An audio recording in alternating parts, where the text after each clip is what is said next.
Fala, pessoal. Eu sou Isabelle Miranda. Vou me apresentar para que vocês possam conhecer melhor o meu trabalho a partir de agora. Nasci em Jandaia do Sul, Paraná, cidade de onde vêm grandes nomes do mundo artístico, como o apresentador Ratinho, que vocês conhecem. Venho de uma família pioneira, onde meu avô foi um dos fundadores da cidade. Meu pai seguiu a mesma linha, com um trabalho que contribuiu muito para o desenvolvimento do município.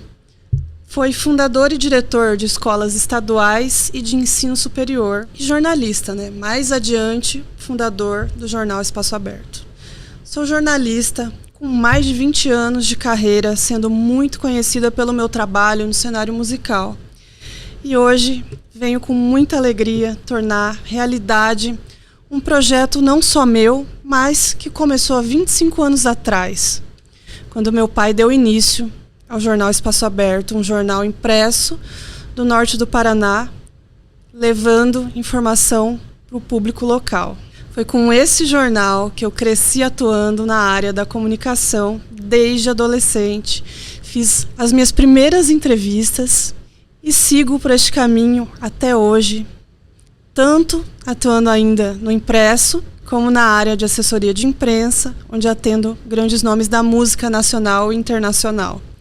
E agora também com esse novo projeto, que eu estou muito feliz em anunciar, que é o Espaço Aberto Cast, que tem como objetivo, né, trazer conteúdo amplo para quem estiver nos assistindo, falando sobre assuntos variados e trazendo diversos nomes conhecidos na atualidade, diretamente aqui de São Paulo, onde eu moro atualmente, de um dos endereços mais conhecidos da cidade, que é a Avenida Faria Lima. Hoje é um dia muito especial, não só porque eu estou tornando esse projeto, né, esse sonho em realidade, mas também porque para a gente iniciar aqui essa jornada, eu estarei entrevistando um grande amigo, que é também um grande incentivador, o Raul Ferreira Neto. Vamos conferir? Gostaria de falar aqui dos nossos patrocinadores que acreditaram muito nesse projeto. Então, primeiramente, a Petbras, que é uma empresa que conta com lojas em Mandaguari, Marialva e Jandaia do Sul. Lá você encontra tudo para o seu pet, como ração, acessórios, farmácia pet, banho e tosa. E para você que é de alguma dessas cidades aí, acesse o QR Code aqui na tela, tá? Só acessar aqui. Ou procure no Instagram, né? @petbras_. Quero dizer para vocês que eu já estive lá, já fiz as comprinhas para os meus pets, eu adorei, tem muitas coisas diferentes, muitas coisas legais. E convido vocês a visitarem também, tá? Para você que é de Marialva, Mandaguari e Jandaia do Sul. Falar também da DMJ Produções, que atua no mercado musical, oferecendo um suporte completo para os artistas, com foco em ética e profissionalismo. DMJ Produções, música do meu jeito. E mandar um grande abraço para o cantor Lelo, que lançou recentemente a música É Paixão.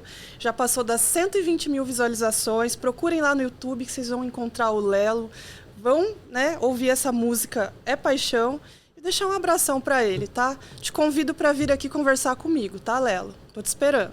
Oba! Muito feliz de estar aqui com meu amigo Raul Ferreira Neto. Vamos falar um pouquinho da carreira dele, né? Contar sobre a trajetória, tantas coisas legais que ele já fez aí, né, na carreira. Para começar, queria saber aí um pouquinho do seu início de carreira, o que você já fez de legal, e essa vocação para ser comunicador, da onde surgiu? Obrigado pelo convite, estou muito feliz de estar aqui. Imagina. Na estreia do seu programa, seu novo programa, Espaço Aberto Cast. Desejo muito sucesso. Não podia ser diferente, né? Tinha que ter um convidado ilustre. Se eu te falar o começo da minha carreira, bom, na verdade o que me trouxe para a comunicação, inevitavelmente, é dizer que é o meu pai. E não porque ele quis, mas porque tá no sangue. Porque eu lembro que quando eu dizia pra ele que eu ia ser apresentador, etc e tal, ele, para com isso, eu quero trabalhar como um ator, tal, fazer computação, né? Não queria que eu fizesse, mas no final deu tudo certo. Eu entrei pra comunicação em 1999. Eu já trabalhava com ele ajudando algumas coisas na emissora que ele tinha nos Estados Unidos. E fazia trabalho como assistente de produção, etc e tal. Mas eu mesmo trabalhando, que eu consegui meu primeiro emprego, foi na MTV Latinoamérica, em 1999, como assistente de produção. Em 3 meses me tornei coordenador de produção e mais 3 meses gerente de produção. E em paralelo a isso, eu fui chamado pela Nickelodeon para gravar um spot como locutor. E eu nunca tinha gravado locução. E deu certo, porque era uma locução guia, na verdade, para editarem e então mandarem pro locutor oficial do canal. Mas gostaram muito, começaram a usar o meu trabalho como locutor e aí foram surgindo outras oportunidades e daí a carreira é extensa, né? Se eu for baixar currículo aqui agora.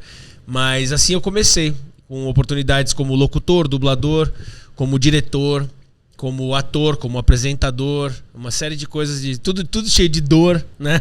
Tudo cheio de dor. Mas é uma carreira que tem bastante coisa mesmo. Inclusive tem que fazer um insert aqui. Quem não conhece o Raul daquela propaganda das Havaianas? Ah, então. Uma propaganda muito famosa aí, foi dos anos 2000, né? Então, essa foi já 10 anos depois que eu comecei, né? Eu comecei a carreira em 99, essa propaganda comecei lá nos Estados Unidos. Essa propaganda eu fiz em 2009. Da Havaianas Amanco, né? Havaianas com Lázaro Ramos, eu era o argentino da propaganda, aquele que eu tava o Lázaro Ramos conversando com o cara no quiosque, falando que o Brasil é tão bom, mas ao mesmo tempo tem tanto problema. E eu, como um argentino ali sentado ouvindo os caras falando, eu concordo com vocês, eu não compreendo como o Brasil tem tanto problema. Aí os caras falam, que problema o quê? Que é aquela história, a gente pode falar mal da nossa mãe, né? Mas ninguém. Então... Mas ninguém. Quem não conhece, pesquisa aí no YouTube. Vale a pena. Essa propaganda ficou bem conhecida, né? Muita gente assistiu, fez bastante sucesso, né? Tá concorrendo como a melhor, tá no top 3 já, dos últimos 30 anos de Havaianas. Caramba! Ela é considerada a top 3 e agora tá no páreo para ser eleita, para ser escolhida como a melhor propaganda dos últimos 30 anos da Havaianas. Que legal, fazemos votos, né? Que seja escolhida. Sim, né? Tomara. E você falou um pouquinho do seu pai também, e para quem também não está ainda situado aqui sobre o que a gente está falando, o pai do Raul era o jornalista Ferreira Neto, né? Que ficou muito conhecido também por programas no SBT, né? Teve uma importância extrema na comunicação, muito premiado. E como que você se sente, assim, recebendo um legado, né, tão importante? Porque você é um grande comunicador, mas você tem o sangue, né, também. Sim. Tudo aconteceu muito naturalmente. Então, eu gostaria até de ter... Claro, é fácil dizer o que a gente, né, não vivenciou, mas como ele faleceu já há 22 anos, eu tenho 43, então eu tinha 21 anos quando ele morreu. 22 anos? Já. Ele viu pouco da minha carreira. E quando eu digo isso é porque levar adiante, né, como um legado, na verdade não me foi deixado como um legado, faça o meu programa, né? Sim. Mas eu há 2 anos e meio comecei o meu programa fazendo muita menção ao programa dele, inclusive o nome do programa dele era Programa Ferreira Neto Sem Censura. E o meu programa é Programa Raul Ferreira Neto Sem Limites. Eu abro o programa da mesma maneira que ele abria, com a mesma frase que ele abria, e encerro com a mesma frase que ele encerrava. Legal. E tenho, assim, claro, aí a questão de estilo, de jeito, tenho semelhanças, mas também sou outra pessoa. Porque ele era um cara, primeiro que ele era extremamente conhecedor de política, de assuntos, assim, de economia. Ele era um cara que é muito mais estudado a fundo nesses assuntos do que eu. Eu tenho um conhecimento geral muito bom.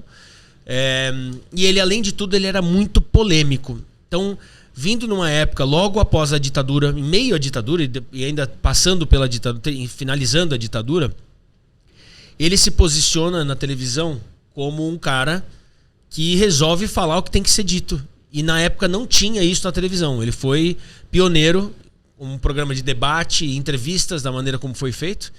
E ele tinha, aliás, se você está aqui no estúdio, né?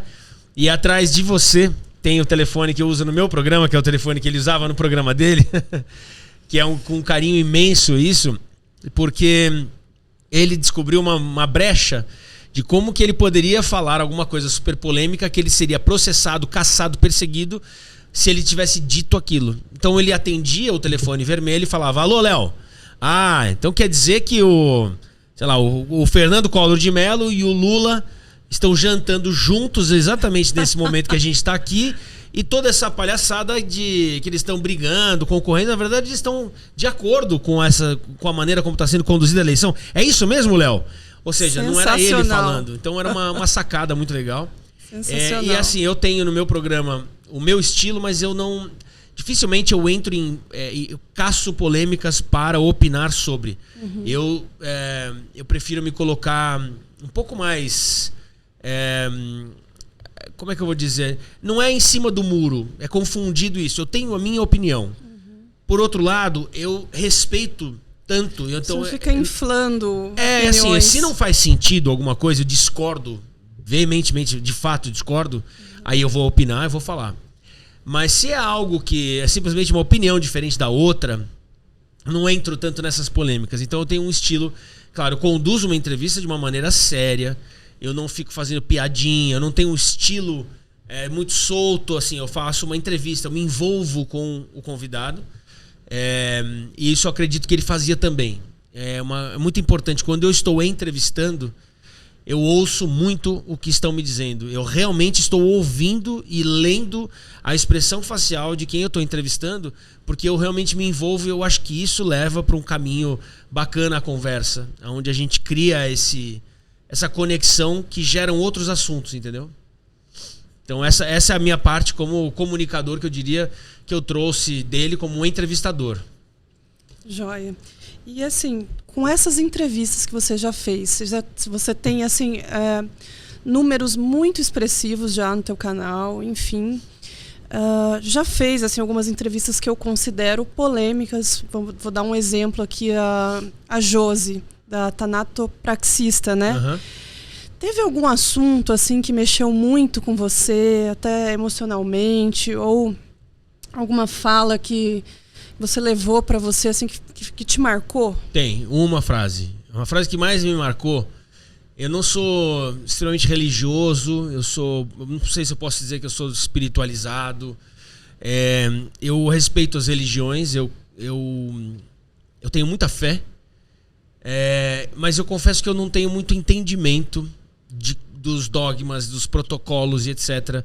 Se eles conseguem me pegar de uma maneira que faça tanto sentido para eu seguir. Uhum. E eu contextualizo dessa maneira, por quê? Porque teve um momento que realmente me marcou muito, que foi quando eu estava entrevistando o Alexandre Comino. E eu não havia entendido ainda como os porquês das incorporações, da pessoa incorporar. Então, sujeito incorpora preto velho, sujeito incorpora o herê, sujeito incorpora não sei o que lá. O que é tudo esse incorporar? Uhum. E aquilo era meio esquisito. Então, quando ele me explicou, da maneira como ele falou, por exemplo, Raul, eu comecei a chorar. Se eu falar agora, eu começo de novo.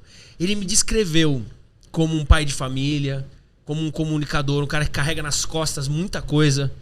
E aí ele falou, então você chama aí, você vai conversar com o preto velho, porque ele vai te ajudar nisso. Você vai conversar, e a tua criança, e o que falta pra você, assim. Então, essa fala, esse momento da entrevista com ele é extremamente marcante. Tiveram vários outros que me marcaram, mas eu posso dizer que esse me definiu com palavras que a gente não pode sair dizendo tudo que a gente é e tudo que a gente acha, porque parece que você quer atenção, parece vitimismo, parece que você... olha pra mim. E às vezes não é, mas alguém quando define, olha pra gente e define tudo que a gente é, tudo que a gente carrega, tudo que a gente suporta, e com orgulho, não reclamando. Eu não, uhum. As coisas que eu suporto, que eu carrego, eu não carrego como peso. Eu carrego como uma coisa assim que é meu isso aqui, vamos lá, porque eu aguento. Mas às vezes você fala assim, porra, cansa. E será que as pessoas estão enxergando também? Às vezes eu preciso de um abraço, às vezes eu preciso de alguém que olha pra isso e fala, eu te enxergo e tá tudo bem, eu vou cuidar. Então, aquilo marcou pra mim, marca até hoje, é muito... Eu nem comento isso porque nunca sou entrevistado. Uhum. Eu tô vendo que você tá com os olhos... tô me segurando pra caramba, porque eu já choro demais no meu programa e eu... O Anthony aqui, até agora... Inclusive tem até, me lembrei aqui de... quem me conhece aí na cena sabe que eu sou, né, uma roqueira, uma metaleira. Tem até uma música do Iron Maiden que fala quem motiva o motivador, né? Exato. É tipo isso. Você abraça todo mundo. E quem te abraça? Você acolhe todo mundo, mas quem te acolhe? Eu também tenho esse problema sério, assim. Às vezes eu sinto isso muito, muito latente, assim. Né? Às vezes a gente abraça todo mundo, carrega tudo, mas e quem acolhe a gente? E né? é porque nos faz bem fazer isso. Pelo menos pra mim. Sim. Eu gosto de cuidar. Eu gosto, não é por isso que eu falei, não é uma reclamação. Me faz muito bem prover, providenciar, cuidar, amparar, ajudar, resolver, dar conselho, dar solução. Me faz bem, mesmo, legitimamente. Mas tem momentos que você está exausto. Tem momentos que você está estafado. Que você fala assim, não, mas você consegue. Você arregaça as mangas e vamos embora, não tem problema. Mas, às vezes é assim... Tipo, só... Aí alguém vem, calma... Vai ficar tudo bem, vai dar tudo certo. É a mesma coisa que injetar uma adrenalina, pronto, tô de volta. E isso não acontece. E isso faz falta. Isso faz muita falta. Não, e o mundo hoje está agressivo, né? Eu comento muito com as minhas amigas que parece que a qualidade do ser humano caiu, né? A gente só vê, não sei, no trato, no dia a dia. É só uma coisa passivo-agressiva, é só porrada. Não tem mais a gentileza, não tem mais, por favor, olha, te agradeço, muito obrigado. Parece que não tem mais isso, né? Eu acho até que tem. Eu acho que o que acontece é que as pessoas, não é nem... Por isso que eu digo, eu acho até que tem. O que eu tô sentindo, na verdade, é que as pessoas elas não estão mais se comunicando olho no olho com suas vozes e ouvidos. Elas estão se comunicando através de uma tela e dedos. Sim. Então, também. Eu acho que a partir desse princípio, tudo se torna muito prático, muito impessoal. Então, quando você... Parece... Porque é quase como... Foi meio que criado para essa comunicação para objetivar assuntos. Não para ter conversas. E quando a gente percebe, as pessoas estão tendo conversas... Até mesmo discussões indiretas com postagens ou etc e tal, ou agradecimentos públicos, ao invés de agradecer a própria pessoa. E caso não faça esse agradecimento público, não é o suficiente, enquanto na verdade tudo que a pessoa quer é que se agradeça a ela diretamente. Então, eu acho que essa gentileza, as pessoas estão ficando piores, como você falou. Eu não sei também se isso é aquela nossa mania de achar que sempre o anterior ele estava melhor. Não sei se isso cabe. Nossa, espera aí. A minha cadeira está afundando. Eu apertei alguma coisa aqui. Estamos com problemas técnicos aqui. Eu apertei alguma coisa. Aí pronto. Comecei a fazer assim, ó. Ó, sumindo. Não, tudo bem que meu tronco é alto e minha cabeça é gigante. Então até que não dá pra sentir tanto. Mas eu comecei a fazer assim, ó. Nossa, eu tô murchando. Mas enfim, voltando então. Eu acho que... Aí, olha o sorrisão que a gente tava falando. Aí... Isso aí. O lance de... Sabe assim, a seleção brasileira, porra, nunca foi tão boa quanto a... Aí você olha pra trás. Aí você vai olhar pra trás e o pessoal falando. O pessoal atrás olhar e falar, nunca foi tão boa quanto... E olha mais pra trás. Sempre a seleção anterior ou de alguns anos atrás sempre era melhor. Sim. Então eu acho que a gente tem uma tendência, esse saudosismo. Na minha época, quantas vezes as pessoas falam, tua época é agora, porra. Então eu acho que se as pessoas estão melhores ou piores, eu não acho que estão melhores ou piores. Eu acho que, infelizmente, mas de novo, se você for perguntar para os nossos avós, eles também vão falar que a gente já tava uma bosta. Provavelmente. Né? E aí você vai perguntar pra nós, então a gente tá achando agora ruim. Então, eu não sei, acho que tudo muda, tem que se adaptar. Não adianta querer ficar preso no que era. E nem também no should have, could have, would have. Poderia, deveria, e sabe, aquela... Então, assim, eu acho que tem que tomar cuidado com isso. O que não significa que a gente não possa querer que seja de tal maneira. Você pode, eu gostaria, poxa... E aí é tentar ver o que a gente pode fazer com a gente mesmo do que tentar mudar o entorno, né? Melhorar a si mesmo, né? Uhum. E outra coisa que eu queria te perguntar aqui. Você falando disso, eu tive também um insight aqui agora. Teve uma entrevista que eu achei muito legal, que você convidou a Wandinha. E ela fez uma leitura, te falou algumas coisas bem pessoais aí também. Quem estiver assistindo pode procurar no YouTube. E ela falou algumas coisas que eu achei bem marcantes, assim, sobre o seu pai, né? Também te vi muito emocionado falando nessa entrevista. Ficou praticamente sem palavras ali também com o que ela disse, né? Falou algumas coisas. Quando você me perguntou que momentos mais marcaram, né, pra mim, sim. No meu programa, as entrevistas que eu fiz, além desse que eu falei que eu pontuo, lembro, com o Alexandre Comino, houveram inúmeras outras oportunidades com diversas pessoas. Wandinha, Cortella, Lobão, várias pessoas que, quando eu entrevisto, tocam em assuntos que remetem ou ao meu pai ou aos meus filhos.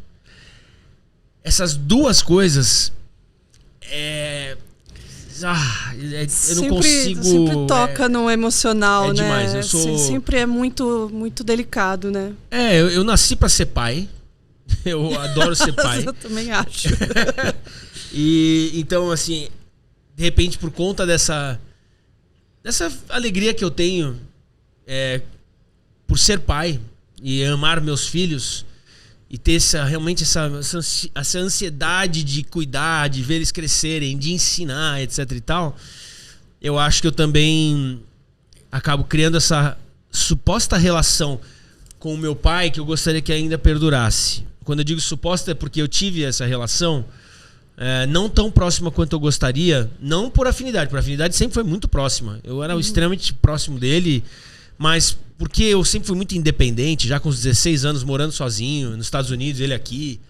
Eu via meu pai 2, 3 vezes por ano, desde os 16 anos. E ele morreu com 22, eu tinha 21.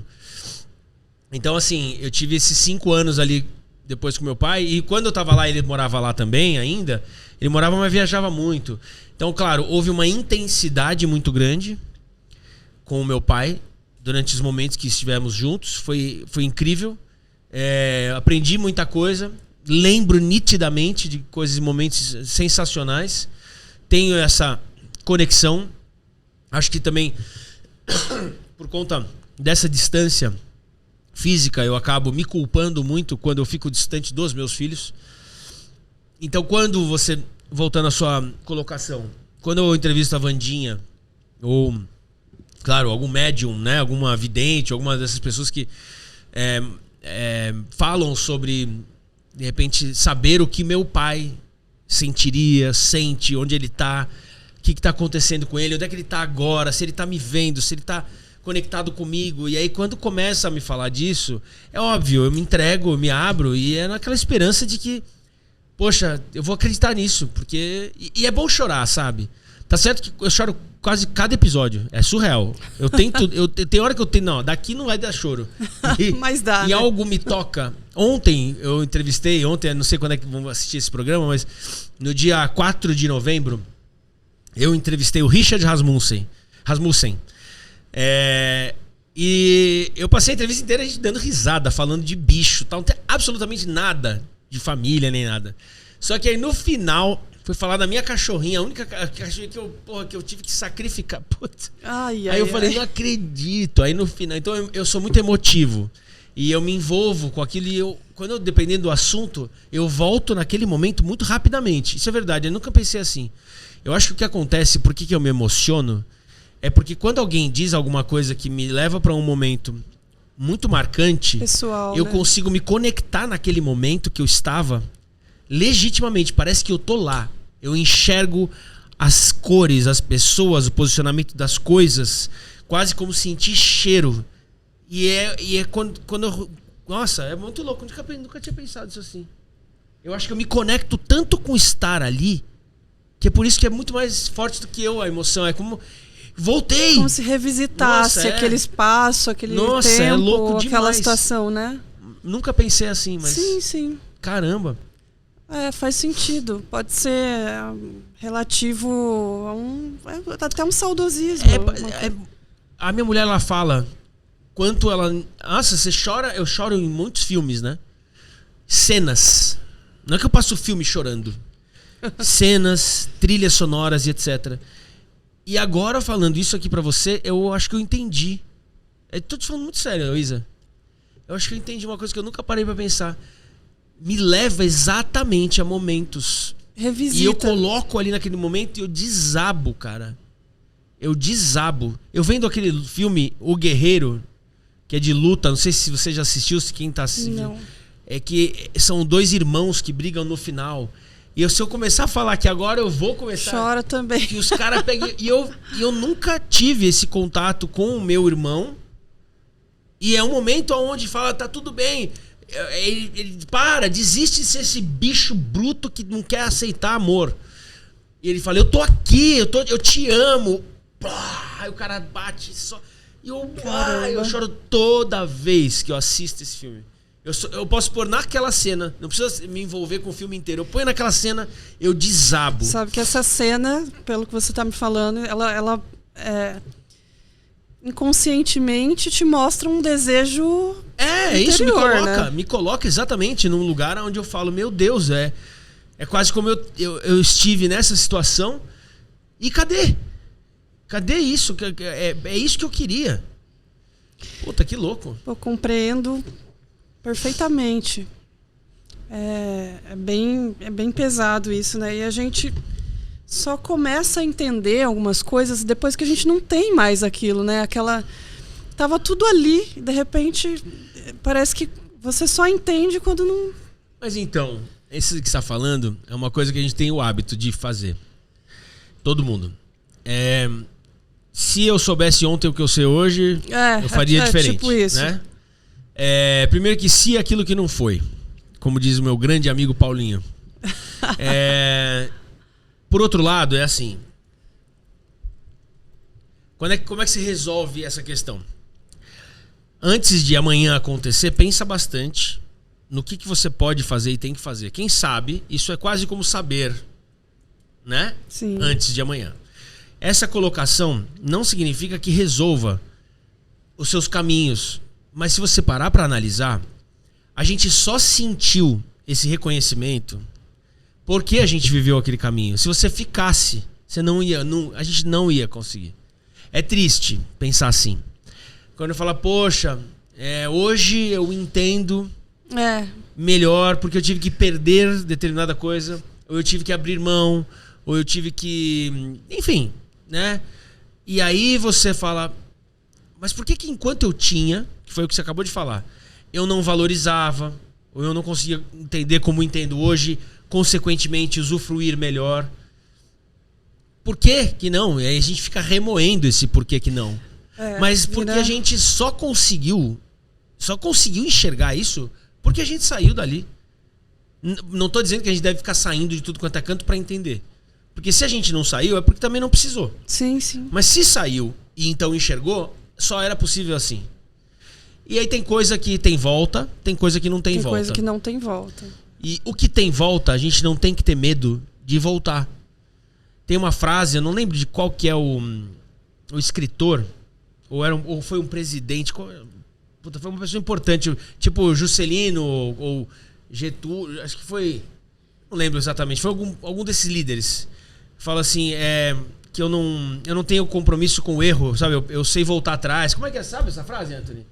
Uma frase bem bonita. Eu vou depois tentar pegar e te passo essa frase pra você colocar aqui nesse momento. Mas é uma frase muito legal, porque é onde nos ensina que não tem problema você virar e falar, putz, foi mal, me arrependi. Eu não assinei um contrato que eu não posso dizer desculpe, vou fazer de novo, podemos voltar, podemos tentar novamente, podemos fazer isso. Não tem problema. Dá pra ressignificar, né? Tem coisa que não dá. Tem coisa que... essa coisa também aí fugiu do controle. Agora, o que dá, a gente às vezes esquece, a gente se torna muito orgulhoso, muito arredio, muito, sabe, envergonhado de fraquezas, se você tem que voltar e ou pedir desculpas, ou falar, poxa, você me dá uma nova chance, ou eu reconheço que errei. Porque a gente tem medo de fazer isso e determinada pessoa montar em cima da gente e tripudiar em cima. Tá vendo? Falei, tava certo. Ou não sei o que lá. E você fala, puta, por conta disso, a gente às vezes evita. Mas Isso acontece bastante. Eu queria mudar aqui um pouco do contexto do que a gente está conversando para te perguntar. Assim, eu vejo você como uma pessoa que representa uma nova safra de comunicadores, né? Que a gente vê hoje muitos podcasts, muitas pessoas realmente atuando nessa área. E o que você acha disso, assim, esse nicho ter se amplificado tanto, assim? Como você vê isso? Eu acho que tem espaço para todo mundo, porém, eu logicamente tenho feito um exercício para não ficar não medindo, mas avaliando, não é julgando também, criticando, analisando. Se é bom ou se não é, por que tá ali, por que não tá. Quase como o audiovisual é uma área profissional, né? Desde que eu me conheço por gente. Hoje já não é uma área necessariamente profissional. Aí você fala, não, como assim? Eu explico. Antes, o sujeito que era médico, ele era médico. Hoje ele é médico e ele pode ser um profissional audiovisual. Porque ele tem acesso a equipamento, tem acesso a aprender como editar um vídeo, como gravar um vídeo, como publicar um vídeo, botar trilha sonora. Ele pode fazer um monte de coisa. E ele é médico. Então a profissão do comunicador também era algo que, claro, sempre todas as profissões são abertas para todos, mas imagina-se que são pessoas que se preparam, que levam a sério. E aí também você pensa num público que aceita ou não determinadas coisas, que gosta ou não de certas coisas. E aí eu acho que também quando você pega o podcast em si, ele permite que as pessoas não tenham... Eu sou muito formal, eu sou muito também protocolado numa maneira de apresentar o meu programa, de entrevistar. Não porque eu me forço assim, mas porque eu aprendi assim, como um profissional. É mais difícil me desconstruir e me colocar como um apresentador. E aí, beleza? Tudo bem? Como é que você tá? E aí, Edu, beleza? Vem cá, me fala aí, pô, mas como é que tá essa água aí? Tá legal? Pô, aquele dia se foi... Eu sou ator, eu posso atuar, mas isso não sou eu. Então, quando eu tô entrevistando alguém, eu não estou batendo um papo nesse grau onde eu tô nem aí, falando, sei lá, minha cadeira caindo de novo, fundando de novo. Essa cadeira aqui tem que ver qual é que é. E aí, eu penso assim, tá aberto, todo mundo, a partir do momento que tem um celular hoje em dia, pode fazer conteúdo, fazer ao vivo. Então, o que falar se essa nova leva de podcasters, ou na verdade, sim, podcaster já é uma nova leva, né? Sim. Então, eu acho que abriu para todo mundo poder se expor conforme sua própria identidade, seu próprio estilo, sua própria essência. Isso é legal. Mas eu acho que alguns extrapolam, porque esquecem, aí sim vem o grande porém. Estamos nos comunicando em massa. E nesse ponto aí sim eu preciso bater. Falta muita responsabilidade para comunicadores em massa. Porque a partir do momento que você se coloca diante de uma câmera e você sabe que você vai atingir uma massa com o que você fala, tem que ter um pouco mais de responsabilidade no que você coloca. Não significa não emitir a sua opinião.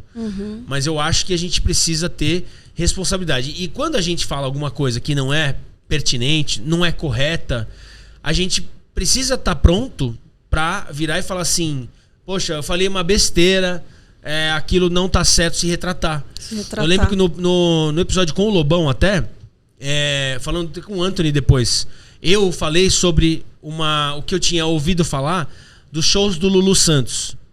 Porque eu tinha visto que isso era de fato que os shows estavam vazios por conta de boicote político. Eu não olhei um vídeo e vi isso. Eu vi alguns vídeos. Eu vi pessoas falando sobre isso. Eu não estava no show.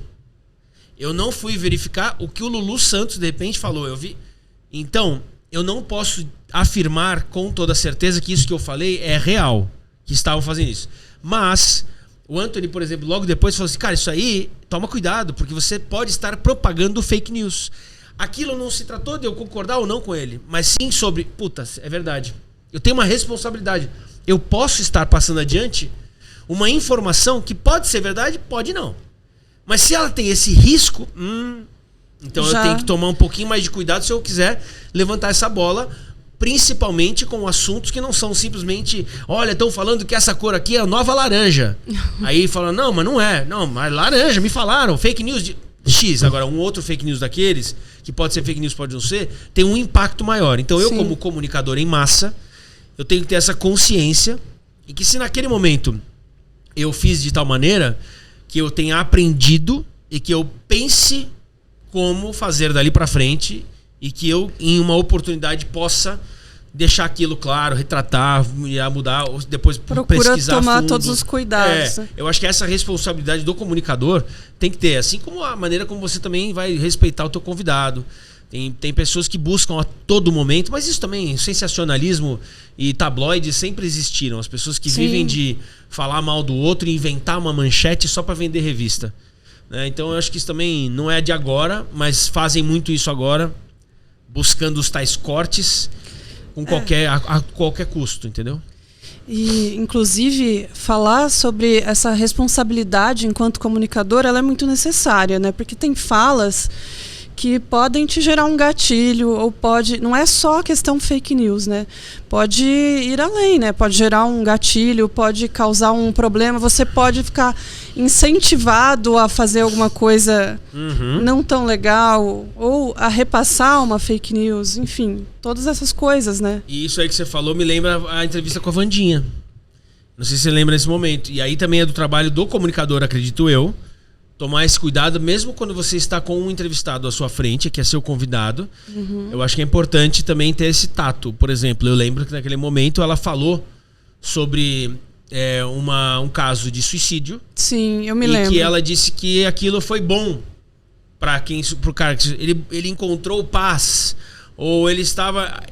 Aí é onde você fala, pera, eu entendo o que você quer dizer. Exato. Porém, tome muito cuidado, não afirme esse tipo de coisa, porque do outro lado dessa lente tem um monte de gente que tá ouvindo. Eu até brinquei não, até falei sério, corrija-me se eu estiver errado, mas acho que eu falei, pessoal, não é pra todo mundo aí achar que vai encontrar Deus se suicidando, não é brincadeira, não é pra ela, ou seja, naquele momento eu tenho que contradizer o meu convidado, mesmo se aquilo de certa maneira pudesse ser encarado como um pouco indelicado. Porque se eu me omito também a esse grau de colocação, eu também estou sendo conivente com aquilo, com algo como você acabou de citar. Uma coisa é o show do Lulu Santos, também. Agora, um caso como esse, que pode levar pessoas a cometer um ato. Isso é bem colocado o que você falou. Então, assim... É muita responsabilidade, entendeu? Parece que não, mas a gente entendeu o que ela quis dizer, né? Que a pessoa estava em sofrimento e que a única solução para aquela pessoa parecia ser isso, mas obviamente para quem está, né, assistindo, se bater de uma outra forma, pode. Exato. E claro, também a gente não controla, lógico, isso tudo que eu tô falando. Você pode falar qualquer coisa, a pessoa pode interpretar do jeito que ela quiser e ela pode dizer que fez aquilo porque você falou, essa caneca é preta, e ela vai lá e faz uma... Ela se machuca porque ela fala que essa caneca é branca e ela sempre acreditou em tudo que eu falei porque ela depositou aquela fissura naquela pessoa que tá falando. Aí falta um pouco de discernimento da pessoa que tá assistindo, né? Também. E isso é uma coisa que... É impossível, isso não é agora só, é a vida inteira. Como. É que a informação tá chegando mais e mais para todo mundo, né? A diferença também é essa. Antigamente, as televisões eram algumas emissoras, sinais abertos, e para quem tinha televisor. Sim. Aí você vai imaginando o quanto isso era escasso. Ou seja, as pessoas não tinham muito acesso à informação. Hoje, você na ponta do seu celular... Você não tem nem que fazer. Você vai lá e coloca China agora. Pronto. Então não precisa nem estar lá. Imagina aqui do lado. Exatamente. Então a informação tá para todo mundo, todo lugar. É bom, mas que informação? Essa é a questão. Que informação tá em todo lugar? Porque se eu fizer um vídeo falando, eu já cansei de pensar nessa ideia para ver o que acontece. Pessoal, eu falei com um médico e o cara é formado em não sei o que lá, que se você tomar uma xícara de copo com cinza de cigarro do dia anterior, Durante 7 dias, a sua cutis irá melhorar de tal maneira que vocês não têm ideia.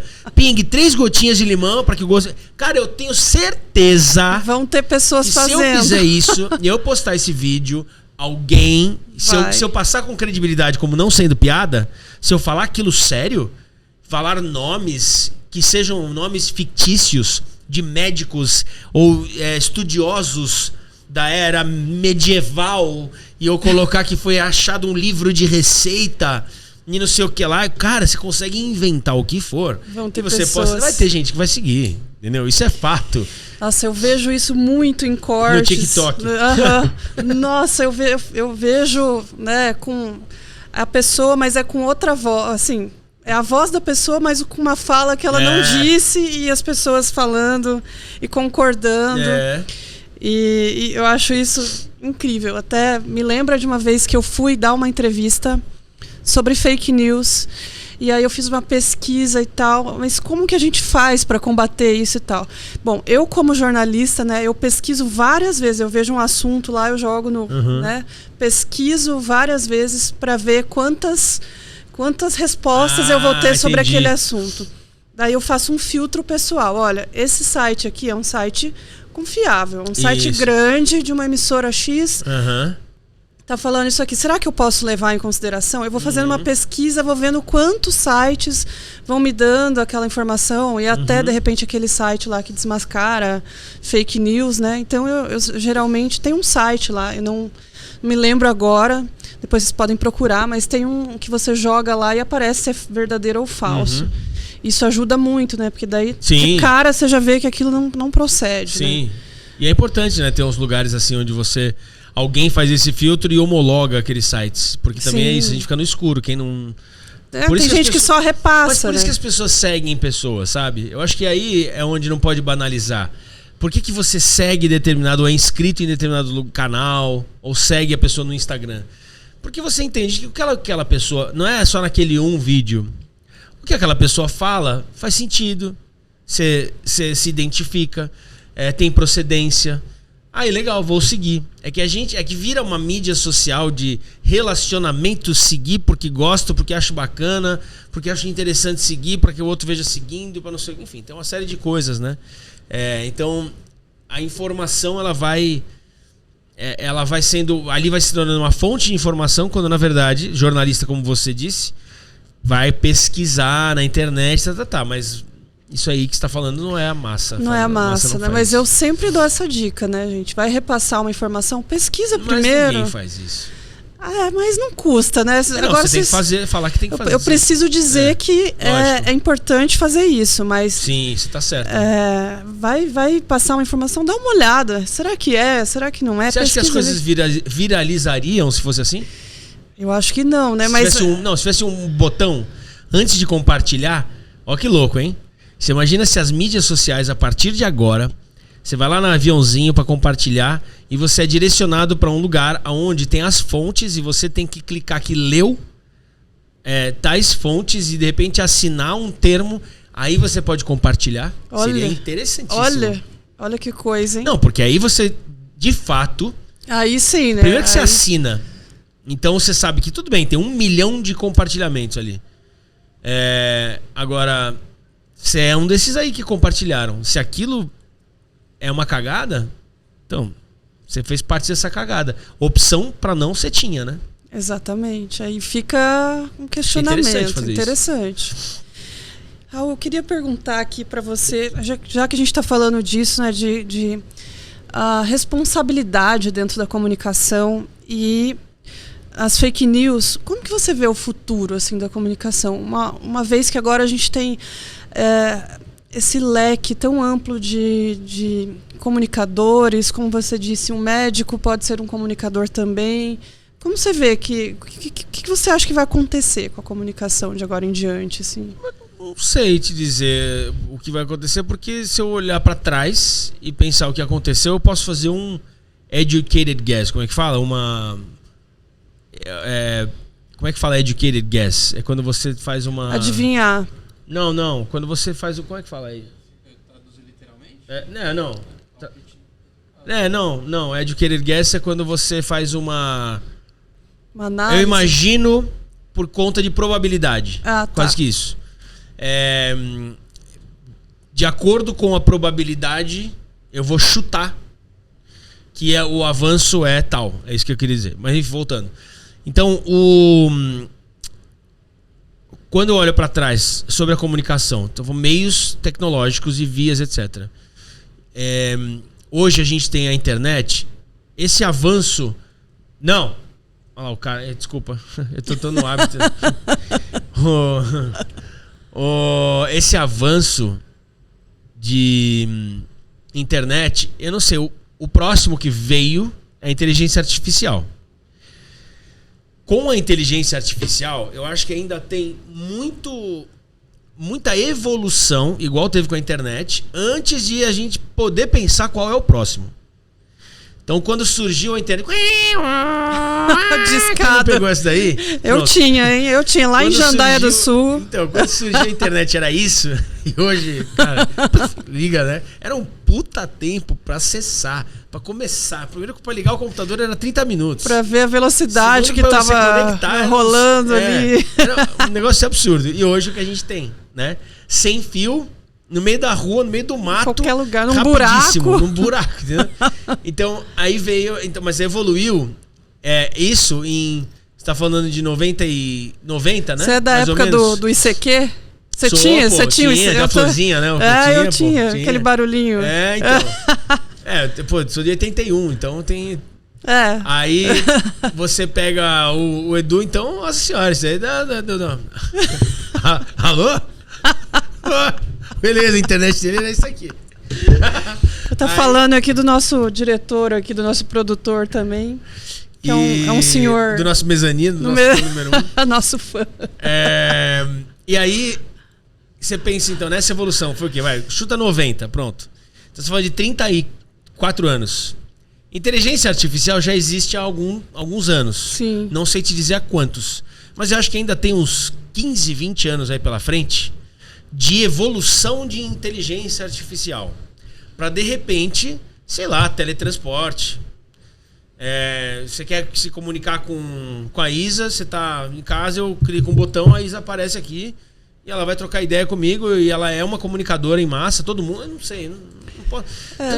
Dá pra gente viajar bem, né, nesse assunto. Holograma já existe. Já existe, já tem show com holograma, já tem... Não, mas que interaja, sabe? Que te escuta. Não, e que você troca ideia. Mas tem holograma que dança ali. Então. Enfim, e tem a... O que eu ia falar? Perdi aqui agora. Não, falando do futuro da comunicação, por exemplo. Então... Sim, eu ia falar que já tem música, né? Feita pela inteligência artificial. Tudo pela tem inteligência. Tudo. Capa de Cara, outro desenho. Dia, você falou da minha carreira. Eu falei da Once Upon a Time, que eu dublo o Capitão Gancho, né? Não. E aí, o meu enteado, ele virou e falou assim pra mim... olha isso aqui que chegou, né? Ele me mandou um vídeo de uma cena de Once Upon a Time, toda dublada, com um texto totalmente nada a ver. E era a minha voz, a voz dos outros dubladores. E era uma coisa assim, mas eu não falei isso. E é a minha voz na cara do Capitão Gancho, ou seja... aliás, é um caso que eles não podem nem fazer isso. Não, é isso que eu comentei, que eu vejo às vezes no aplicativo vizinho lá. Algumas coisas nesse contexto. No TikTok, você tá falando? Isso, com uma pessoa com com a tua voz falando uma coisa que você não disse. E as pessoas concordando, olha, é verdade, tal. E não é. O Wendel Bezerra, esses dias ele foi na delegacia, porque estavam usando, não sei aonde, no Nordeste, a voz dele para vender colchão. E aí foi ver, porque um cara oferece vozes conhecidas para os lojistas e para clientes dele, como se, você quer uma voz de locução aí e tal, aí o cara manda o texto. Tem uma voz aqui da Xuxa. Tem a voz. E aí o cara Xuxa vendendo colchão, porra. Olha. E aí se você pega, aí você tem que denunciar, você tem que falar alguma coisa, divulgar, porque não pode, né? Não pode. Pelo menos tem que pagar pro cara, né? Mas tá desse jeito. No mínimo, né? Tá usando a voz do cara, né? Hoje em dia, né? A gente já assina as coisas que pode usar a nossa voz durante 70 anos, né? Que coisa, hein? Quem sabe a gente vive 200, né? Vamos ver. Uma hora, cancela o contrato. Tem um cara lá que já tá fazendo uma experiência lá, que ele toma vitaminas, coisas pra não envelhecer, faz um... É o Dorian Gray. Tipo... Falamos do Dorian Gray esses dias aqui. Um cara que é dono de uma empresa, sei lá, da farmácia. Tá. É um mega lá, Sei. empresário que tem todos os aparatos para fazer as experiências, as câmaras. Alguém que veio no programa, eu não lembro quem, falou que quem faz... Não sei se veio no programa ou aqui no estúdio. Quem já... A próxima pessoa que terá 200 anos já está entre nós. Quem que foi que falou? Você lembra, Antônio? Cara, talvez tenha sido alguém, né? Não, foi agora. Não, então foi o Janval. Não. Pior que não foi ele. Foi quem? O Janval Ellen. Não. Putz, eu vou ler. Alguém que a gente entrevistou esses dias... É provável, né? Falou, a pessoa que vai fazer 200 anos já está entre nós. Sabe? Para se pensar, né? Eu citei isso na entrevista do Jean. Sim. Mas alguém falou. Legal, para se pensar. Bom, gente, vamos chegando aqui aos finalmente, né? Gostaria de agradecer o Raul. Obrigado. Por ter concordado aí, topado participar dessa entrevista. Legal. Raul, deixa o seu canal, suas redes aí pro pessoal acessar. Obrigado, Isa. Muito sucesso para você. Eu que agradeço. Que o seu programa... Amigo! Que o seu programa tenha muito sucesso, que tenha muita prosperidade e que você seja muito feliz fazendo, acima de tudo. Então, divirta-se, curta. Opa, tendo você e a Aline aí como os meus padrinhos, com certeza. Pode ter certeza. Inclusive, um beijo pra Aline. A Aline não tá aqui hoje, mas queria deixar um beijo e agradecer também sempre pela força, pelo incentivo. É isso aí. E eu agradeço você que acompanhou a entrevista. Vote pra Isa. Vote em mim. Vote na Isa. Mas sem sacanagem agora. Agradeço você que acompanhou a entrevista. É muito legal apoiar o projeto da Isa. Tenho certeza absoluta que vai ter vida longa, muito papo legal, muita conversa interessante, muito conhecimento compartilhado. Eu sou Raul Ferreira Neto e aqui abaixo na descrição desse vídeo você pode, eu não sei se vai estar aqui na tela, mas de qualquer maneira, o meu Instagram, eu tenho alguns, eu vou falar o meu onde tem locução, dublagem, minha vida mais profissional sem ser do programa, @Raul Ferreira Neto Oficial, Neto com 2 T's. O Instagram do estúdio é @RFN_audiovisual, aqui na Avenida Brigadeiro Faria Lima, em São Paulo. E o Instagram do meu programa é @RFN Sem Limites. O mesmo @RFN Sem Limites vale para TikTok, para Facebook e o canal de YouTube, que é programa Raul Ferreira Neto Sem Limites. Então, se você puder se inscrever no canal, ver algumas das entrevistas, os cortes estão no TikTok. Fotos com os convidados e as novidades de quais são os próximos episódios no Instagram e no Facebook. E é isso. Obrigadão. E inclusive, né, se você tiver interesse em ter o seu podcast também, fala com o Raul, com viu? certeza. Chama o Raul lá no DM, que ele pode ter uma boa proposta para o seu negócio, né? Com certeza, pode acessar ou o meu Instagram, @Raul Ferreira Neto Oficial, ou o do estúdio, RFN_audiovisual. Aqui na Faria Lima, vocês vão ver rapidinho o estúdio, é bem diferente, bem legal. Tenho certeza que vocês vão gostar. Obrigado, Isa. É isso aí, eu que te agradeço muito pela participação e a gente se vê aí muito em breve, tá? Fiquem ligados no Espaço Aberto Cast.